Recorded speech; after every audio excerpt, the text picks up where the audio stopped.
Good morning! Nandito ako ngayon dito sa Taytay Tiange. Dito lang yan, located sa Rizal. Nandito nga yung mga murang bilihan ng mga damit. Mura lang to pero mga quality din ang kanyang mga tela. Halos lahat nga makikita mo na dito, simula sa damit ng mga babies hanggang sa damit ng ating mga momshies. At syempre, madami din dito pandamit ng mga lalaki, pero mas madami pa rin talaga ang damit ng mga pambabae. Sabi nila, sobrang matao nga daw lagi dito kasi sobrang mura nga naman talaga. Pumunta nga kami dito ng tanghaling tapat na kung huwag nyo nang uulitin kasi sobrang napakainit.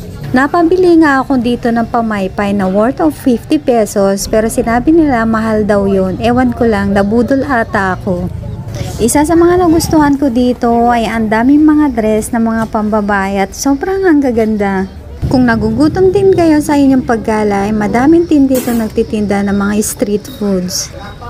At so ito nga, tapos na kami sa aming pagbili at naka 10,000 din ako sa aking pagbili. Kung pupunta ka talaga dito, kung malayo ka, magdala ka na ng inyong malaking pera.